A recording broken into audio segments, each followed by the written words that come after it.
mimi nimezaliwa mwaka 66. Ndio. Sasa hivi na wajukuu karibuni 7.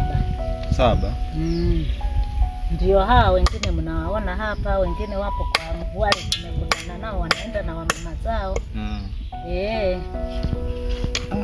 Sawa. Kwa hiyo hizi hapa sasa mnazitoa wapi? Tunazitoa mlimani. Sasa hapa walipolima na materekta zimetoka, ndio maana hizi tunaziokota. Tunaokota mle walipolima na materekta, tunaokota zile ndogo ndogo ndio zinapoteka vizuri. Changamoto gani ambayo mnakutana nayo haswa kwenye hii kazi yenu kama ya kwenda kwa changamoto kubwa sana? Changamoto kubwa sana jamani, sisi tunaumia tu, tungepata hata wafadhili tu wa kutufadhili, wao wanatusaidia, lakini kwa upate kifaa ambacho kinachobonda vizuri. Sasa tunatafuta tu majiwe madogo madogo. Ukitafuta kama hili kubwa, hili jembe haliwezi kubonda. Changamoto tu tupate nyundo za kubondea. Kama tunapata wafadhili wa kutufadhili, na sisi wakina mama tunayejikamua. Hongera sana. Sasa kwa hiyo umesema ni nyundo, yani ambacho hiyo nyundo ni moja au kuna sample tofauti? Maana yake naona unataja kama zile sample mnazofanya, kuna ndogo, kuna kokoto kubwa, kwa hiyo kuna ile nyundo, kuna nyundo ile ya 1.5 hii ya kubondea hizi ndogo. Kuna ile nyundo ya 2.5 ile ya kubondea hizo kubwa sana. Kuna lile nyundo likubwa lile, ukibeba jiwe kubwa ukiinua tu mara moja ukipiga hivi linabondea. Ndio maana mnaona nimerundika mawe, tumerundika mawe na wenzangu. Leo nilikuwa niende kwenye kikundi, nikasema kuna wageni vijana wanakuja kututembelea kwenye kazi zetu, wakasema wewe baki uje usikie wanasemaje. Sasa tunawaahidi vifaa tutawaletea. Umesema ni nyundo kubwa na nyundo ndogo.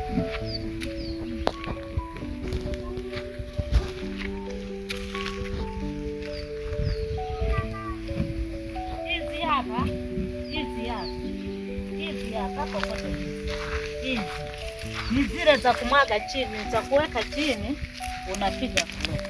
Hizi yani kabla hujapiga hujapiga tuseme hujapiga tiles. Kwa chini. Ndio unaweka hizi hapa. Ukianza kupiga lenda unachukua saizi. Ukipiga lenda unachukua saizi. Au kama unataka choo cha kudumu cha kumimina unachukua hii nyembamba. Mlimani? Kuna mashimo. Shimo lipo tu moja. Kwa sababu tusiharibu milima yetu huku chini huku. Wamelima na materekta. Tunatembea mule tunaokota mamoja. Nikiokota haya makubwa yananishinda. Vifaa vya kutendea kazi sina. Basi sawa. Basi tukupongeze kwanza. Naishi hapa leo kidogo ambacho. Asante sana, nashukuru wanangu. Mungu awajalie. Vifaa vitakuja tutawaletea. Si nyundo mbili? Nyundo mbili tu. Tutawaletea vifaa. Mimi nashukuru kwa kututembelea. Naomba vijana wengine mwe kama na moyo huu.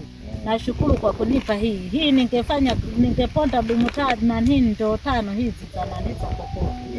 Ndio nipate 5,000. Nashukuru kumtembelea karibuni.